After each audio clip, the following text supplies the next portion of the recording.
Hey, good morning, Edmonton. It's been a minute. I was out of town, so I'm back now and wanted to hop on here and talk to you about what is happening in Edmonton's real estate market. If you're ever curious and you think Melody's not on this week, on my Instagram, we actually post the stats as well. So you can get a quick viewing of what is happening in the market. Also, got new glasses and feeling weird because I had those glasses for 14, 15 years. And now I'm not the realtor with the white glasses anymore. I'm the realtor with, they're like a red, purple type of glass. But, anyways, case people don't recognize me, it's still me. So let's just get started and talk about what is currently active for sale right now. And we are going to talk about the spring market today and communities and what's selling and how fast things are moving. So please make sure if you're watching live to comment and we can talk about your questions. So currently, you can see we had a bit of a jump in listings in the last week, and that is a good sign because that's better for all of us. Sellers, you're still in a good position because it's still a strong market. I mean, we're still under 2,000 listings. Honestly, until we hit about the 3,500 listing range, we're not balanced by any sort, especially because the sales are quite a bit higher. Now, when you compare to last year, we still are not seeing as strong numbers. But the interesting thing is the rates are lower than they were last year. And everyone thought that people were going to wait until the rates were lower. But guess what? People still ended up buying last year more so than this year, even though the rate is lower. If you take a look at the different surrounding areas, you can see there's not much of a difference. And there's been a lot of speculation about the world's uncertainty and wondering if that's affecting the real estate market here in Edmonton. And honestly, looking at these numbers doesn't look like it is affecting it much. People still need to live somewhere. That is the thing. Either you're renting or you're owning a home, and you can either stay in your home that is maybe too small for you, or you can upsize, or you can downsize. So let's take a look at what actually went pending, which means what contracts went under, what deals went into contract in the last week. So look at that jump. We went from 142 to 231. Like, this to me is a sign of the Edmonton spring market. More deals have been happening. More deals are under contract. It is the end of March. This is typically when things in the Edmonton real estate market get even busier. It's typically slower in the start of the year, but we didn't see that this year. It still was a pretty consistent start. And let's be honest, last few years, 5 years, it's been consistently busier in the first few months of the year, which was not normal prior to 2020. Now, let's take a look at what went sold. So these are the contracts that either went unconditional, which we are seeing, and we are also seeing deals that are conditions removed. And you can see nothing actually substantial, pretty much almost the same as the week before. But next week, we should see higher numbers based on what was pending this week. We have seen multiple offers. I've seen a multiple offers, and I've seen unconditional sales win the offers. This is becoming more and more normal. There are still opportunities for you to win in a multiple with conditions, but you do need to make sure that your conditions don't last the typical 2 weeks. So 2 weeks is normally the standard. If you want chances to win, there's a few factors that you need to include. One, a decent price. So if you're trying to lowball a multiple offer with 7, 8, 9 listing offers, I don't know why you're even spending time writing that offer. You're actually helping the seller by having just adding another offer to the table, and everyone who's serious will up their bid. So putting in a lowball offer does not make any sense to me. I actually don't understand the mindset behind that. So price is one. Conditions is another. If you have to have conditions, which is important that you still do what you need to do for due diligence, make sure they're as quick as possible, which means you can't just write in whatever date you want. You do need to do this in consultation with your mortgage broker. So it's important to make sure that that is done properly, because if you just throw in, hey, I'll do this in 3 days, and you're getting a pre-approval done or a qualification by the bank, there's no way they're going to get it done in 3 days. So you're just putting yourself in a stress position. So if you let the realtor and the broker talk, they can strategize and let you know what the quickest condition is. And there's that. The other thing to win a multiple offer is to look at all the entire offer and make it as clean as possible. So the least extras you're asking, the better, because a seller is going to look at it and go, what is the easiest offer for me to take? What's the most lucrative for my family, and what is going to make the most sense, and what is going to make it sold? Because when things are not sold, it's still a big question mark. So those are just some tidbits. Now let's take a look at what sold last year compared to this year to see how the market is faring. And if you take a look at the two, you can see the sales last year still were stronger. We are just 60 some sales behind. So nothing too alarming, but I do suspect that we'll start to match that activity up this year. So what that means is this year we had a slower start than we did last year, which is really interesting because the rates were lower substantially than it was last year at this time, but then the sales didn't spike, and they didn't even stay the same as last year. They stayed a little bit lower. So if you're looking at selling your home, it's really important that you take into consideration the sales in your area, but you have to understand if the sales aren't as high in your area as they were last year and they don't have comparables, then the market is going to dictate what your house is worth. You might think your house is worth this much, and the buyer is going to think your house is worth this much. And if you think, I'm just going to stay here, they're just going to stay here and they're just going to find something else because there is now other options for them to buy, and you might lose that sale. We're seeing anything over 650 and higher. That is more of a, I would say, more balanced market because there's actually more inventory than there has been in the past. So people are looking at multiple homes and they don't just look at your area, they look at multiple areas for that home, especially people coming from out of town. They don't have a fixation on a certain neighborhood. When you are looking at people buying within Edmonton, they have specific areas they want to live in. And so they do focus on that area. But with all the out of town buyers, they're pretty open to finding the right house for them, and they're open to location. They're open to a few locations. So keep that in mind as sellers when you're trying to price your home. Be very mindful of that. Now, anything over $1 million, that's a different price point as well. And I want to talk about that. There's a few changes that happened in this price point for mortgages, and it has made it technically a little bit easier in one sense to do this. Now, homes over 1 million can sell quickly if priced correctly, but usually you have to wait.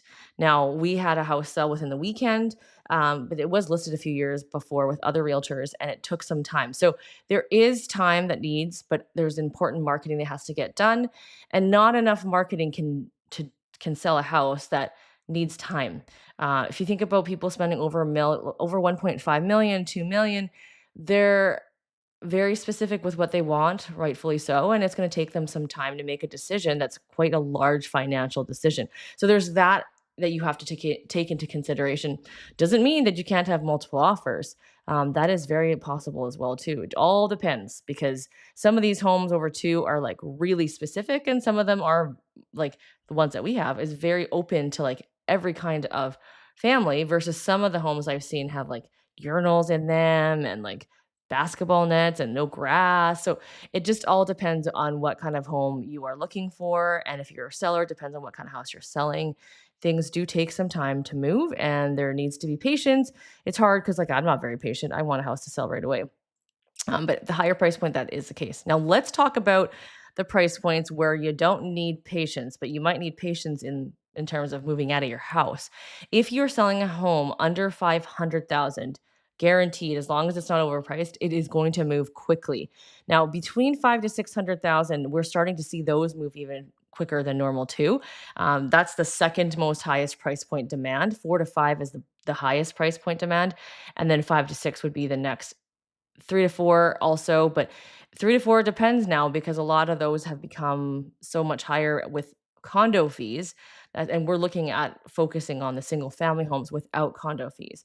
Now, I see some people are writing some comments. So if you are live here and you have some questions, stick a comment in. I'm going to answer this one, and then I'm going to hop on to the system to take a look at what has been selling in different neighborhoods. You can kind of get a gauge of pricing. You'd be surprised, like I was surprised, to look at some of these starter homes that used to be at least 10 to 15% lower last year at this time, and they're substantially asking for more now, which is kind of insane to think that. And I think for a lot of locals, we kind of are just a little floored at how much money things in Edmonton are, and it's just a reality. Now, you can't be too crazy, but if we look at solds, that's what the market has decided the house is worth, not the seller. The active price is always what the seller thinks the house is worth slash maybe market, depending on how they've come up with that price, if they did it with a realtor or not. And then the sold price is the price that both buyer and seller agree to. So let's take a look at this question. Is it more valuable to buy a detached home compared to a half duplex house? Because the value of a side house is lower in our province. So, in general, if we're talking generalizations, of course, the detached home is always going to be worth more money. The ceiling of a duplex will always be lower than a detached home because guess what? It's attached to the neighbor. So that value does go lower. And you're always sharing a wall. But if you're comparing a half duplex in one neighborhood to a detached home in another neighborhood, then that rule does not stand. Because sometimes you'll see that the duplex is worth more money than a detached home. So, for example, I just saw how a half duplex, a single car garage in Windermere, sell for or go pending at 499. Yeah, 499. That's pretty high in my opinion. You can still buy a detached home for under 499. Now, are they the same type of house? No. One's newer, one's older. One has a much bigger yard in the detached home, but then it's built in the 50s compared to something that's built within the last 10 to 20 years. So, it's kind of a big question that you're asking, but it just all depends on um, what you're looking at in terms of neighborhoods and whatnot. So let's talk about neighborhoods. I want to pop over to our system here and talk to you about. Let's take a look at Rosenthal, for example, my favorite neighborhood to always feature. And let's take a look at right now, there's 36 active properties for sale and pending. So I'm just going to put the status and go 1, 2, 3, 4. So 4 of those 36 are pending. And you can't see this. So let me just scroll this up. So you can see those 4 are pending currently in this price range. So like I said, 4 to 6 is what's most popular. Sorry, 4 to 5 is most popular, but we're starting to see more of an influx in the 5 to 6 because everything is moving up. Um, Hi, Lynn. We are going to do sold as soon as I go over the actives and pending. So then if you take a look at the actives, you can see that in here, let me move this back down. The lowest list price is 364 and goes all the way up to 899, but the average in Rosenthal for sale is 607. Doesn't mean that's what's sold. So let's take a look at the sold in the last 30 days. Now, don't forget, if I did 90 days a year, it's going to be different. I'm just looking at the last 30 days to see what's happened, and there's 14 sales, which if you think about the fact that there's 34 active properties, it absorbed quite a bit of property. So Rosenthal is moving along. So the lowest price point that sold is 4025, which is a townhouse with no condo fees. And those ones in the 402, 405, I bet you they don't have finished basements. Let me just take a look. 1,300 square feet, built in 2019, 2020. Yeah, unfinished basement with double garage, right? So if the basement is finished, you'll see that price point up in the 420s, 430s. Again, depends on the finishes and the condition of the home. And then you see the highest price that sold in Rosenthal in the last 30 days was 720,000. And the average price that's being sold is 509. Doesn't mean the average price in Rosenthal is 509. It just means what has sold, because you can see that here you've got some townhouses, you've got duplexes here, you've got, this is a duplex. You've got, so then when we stop here, this is a detached garage home with a lane in the back. So at 509, then you've got here another laned house. Is that a laned house? Yes. Corner lot, laned house, sold for 547.5, and it probably had a finished basement. Yeah, fully finished basement. And then when you want to get the double attached garage in the front, you can see that the lowest price was 558, and that's probably a smaller floor plan. So 1900. This is 1587. So you can see when it has this green arrow, it like was listed at 590 and it sold for, oh no, price was 590 and it sold for 590. That's interesting. Here, list price 589.9. So it was probably in multiples, but you see, this is an interesting case to show you. Just because you're in multiples doesn't mean you have to go way over the list price of what's sold. It sold for $100 more. Now, why is that? Maybe the price was already a little aggressive because we are seeing sellers trying to get a little too aggressive on their pricing. And if you are aggressive and you're trying higher, you may not sell, you may not get the activity, but you also still could sell. But then even if there is multiple, there's a there's a ceiling that people are willing to pay. If you had priced it maybe at 580, it potentially could have sold at 600 because now they're like, this is worth that price and I'm happy to pay 590, even 595. And people kind of have more of that psychological, I need to get this house and it's so worth it. So it's really important that you figure out how to price your home accurately. There is value to having an agent that understands how to price a home in a multiple market offer. Then you've got the 6075. And then it goes into 657 and 720. The 720 was actually a bungalow. Oh, that's interesting. That's the one that backs onto the pond. And there's not a whole lot of bungalows in Rosenthal. I live in one, but ours looks quite a bit different. So we see this house on our walk. So this has the traditional bungalow layout with the front steps. My nemesis or pet peeve is having this this laundry like right at the door because to me it's not very practical. At least I would have moved it over. Let's take a look at the house. Vinyl planking. I think this is an office, it looks like, but it has a closet, so it could be a bedroom if there was a window. I'm not sure because it doesn't show. Well, it's probably the other side actually, so it probably is it's a main floor office bedroom. Then this is the kitchen. So older type finishing. It's still new, but a lot of the newer styles is white, not brown. And then this goes on to the back pond. And the basement should be finished, is my guess. It's a walkout basement. So yeah, there we go. There's the basement with a second, it's like a bar. There's no kitchen. There's no stove or anything like that. It's just an entertaining area down below. And then probably a bedroom or two downstairs. There's the bathroom. One bedroom, two bedrooms. So there's two. And then there's the deck outside. My favorite view is like, we love this because we live out and back onto a pond.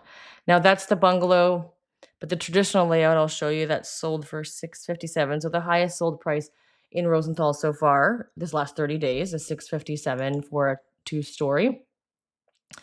And this is backing on to, I think this is the land slotted to be the school. Don't quote me on that. But it is empty and Rosenthal's almost done. So I'm just trying to get my bearings here. Yeah, this backs onto, when you see this gate, we have this in ours that backs onto the pond. That's put in by the developer. And so the developer, this is land it's not backing onto another house because this is a developer friend, so they would never put that up. And the rules are that you are in Rosenthal supposed to have this kind of fence in between. We have seen some people put wooden fences, which you're not supposed to. So yeah, it backs onto the path. Now this path is the Trans-Canada pipeline. And no, it does not affect the value. And people ask me before, does this affect the resale value?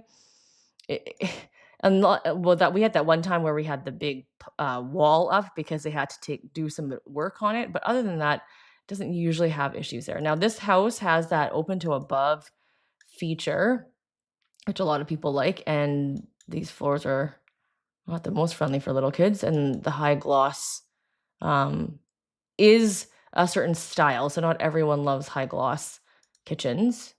So this one sold for $657. I am going to sneeze. Excuse me. The backyard, you could tell these are 0 lot lines. And I'll show you how you can tell. So if this house was not a 0, it would probably be selling closer to the 7 range. But let me just show you. Do you see how the gate goes from the back of this house to here? So this side is the 0 side, and then this side is the non-0 side. So you see that here. Fence goes from the back of the house to here, and then so there's a tiny little space. So yes, these houses are extremely close together. Not all of the houses in Rosenthal are 0s, but these ones definitely are. I'm going to go back to our main screen here because I'm seeing a bunch of questions here. So sold in Rosenthal, just shared you 30 days, and you want to see Chappelle. For Secord, which is better investment for the next 10 years? Okay, so let's quickly go into Chappelle and I'll show you that. If anyone's watching and you have a burning question, I'm planning to be here not too much longer, so ask or forever hold your peace, and I'll be back next week. All right, so this is the sold. You see 438 to 770. Again, these Chappelle area does also have the townhouses with no condo fees and the duplex product. So both Secord, Rosenthal, and Chappelle do have the newer type homes. Obviously, the older neighborhoods have a completely different price point and look of what you get. And then the highest price point sold at 770. Was this home, and it sold just recently, about a week or so ago. And it's a wider home, you can tell. You got the coffered ceiling there. And then it also backs onto a path. And high chances sometimes paths aren't just paths, right? Like I mentioned, the last one was the pipeline. Sometimes there are gas lines, quite a few actually in the city. This is a main floor office. If you're looking for a main floor office in a home and you're looking for open to above, like they've got right here, here is a professional tip for you. You have to look for a home with a higher square footage. Like this square footage was 2,636. So if you're looking under 2,000 square feet, you're not going to find an office. If you're looking 2,300 square feet and you're looking for open to above, just be aware that those rooms are going to be smaller. You need a bigger floor print in order to have that. The other ones that you can't see on your screen right now, I'll just move it up. You can see the, oops, there you go, 770, 720, and you can see the square footage size on them. And then anything under 2,000 square feet is selling for under 600,000. So you have to understand that there is, no matter how much renovations you do, the square footage is always going to take trumpet in terms of what is worth more money. Now let's take a look at Secord. What is better investment for the next 10 years? Buy 2 small front garage singles under 18 or 3 freehold. Okay, so that's a great question, Daniel. And this is a great question where, as a realtor, I can give you advice, but as a realtor on YouTube, I can't give you advice in the way that's going to be most effective for you because I don't know your entire situation, what your goal is your cash flow, are you like what's happening? I don't know if these small front garage single homes are in brand new, if they're in rental condition, if they're destroyed, if they're new. 2 freehold townhomes, I don't know either. Are these the 3 in one unit? Is it 3 out of the 4? Is it brand new? Does it have warranty? Your realtor, I highly recommend that you work with an agent to actually give you proper advice for this. You're asking a great question, but you need to take a look at that. And when you look at solds and comparables, just so you understand, you can't go backwards too far with the townhomes because those freehold townhomes were just newer in Secord. And so you want to go back to the beginning of time. You can see the progression of the value. In Secord, I don't know if they have the freehold townhomes. Most of those are condominiumized, to my knowledge. So I'm curious which townhouses you're talking about in Secord. So hopefully, I know that didn't answer your question, but I am answering it in the best way I possibly can on here. So this family is asking about Stony Plain. This is a very big question. What do I think about it? What are you specifically asking? So can I ask you some questions if you're still watching? What are the things that you'd like to know about Stony Plain? For anyone watching that doesn't know where Stony Plain is, I'm going to bring up a map to show you guys. Because I know a lot of you guys are watching that don't live in Edmonton. So when you look at this map, you think to yourself, oh, it's not too far from Edmonton. So if you're looking at, let's just zoom out. This is Stony right here. You look at the mall, it's not too far. You look, it's close to Edmonton. It's not bad. And if you typically live in an area like Toronto, you're like, oh, that's so close. Now, you have to understand that our suburbs in Edmonton area are not the same as the suburb areas in Toronto, Vancouver, the big metropolitan areas. These areas in Spruce and Stony are going to feel like more of a smaller town feel, not necessarily like an extension of the city. St. Albert and Sherwood Park are going to feel a little bit more less disconnected. Even physically, they're not as disconnected. You can see Sherwood Park's getting really close. There's not a whole lot of extra space in there, and St. Albert's pretty much right there. In Spruce and Stony, you do have to drive through the industrial area. No one can live in Atchison. It's all industrial. And then you get to Spruce and Stony. Now, Spruce and Stony have grown so much that they're almost together. They're not even that far apart. But Stony will be cheaper than Spruce Grove because it's that much further away, but it also has not as many amenities. So there is no hospital in Stony Plain. Oh, sorry, there is a hospital, but there's limitations on what the hospitals offer, and Spruce Grove Hospital even doesn't either. So if you are curious about long-term resale value, you get it for lower and you'll always sell it for lower. Is it a good place for your family? Absolutely, but it depends on what your family's needing. If your family's gonna spend a ton of time in the city, I wouldn't necessarily recommend that because it's a lot of driving, but hey, maybe you're okay with it. So I can't really answer that question fully for you unless I understood your entire situation. Hopefully, that's the questions that you're asking. If you're still watching, you can, comment and I can kinda get back into that. Let's go back to this here. Brand new property and street side townhomes in Seacourt or Rosenthal. Yeah, they are. I'm very familiar with them because I sell them, and have sold them before, but I know the street side townhouses are not, freehold. They are condominiumized. The ones by the the ones by the school, the David Thomas King School, those have condo fees. The ones in Seacourt Heights, those have condo fees.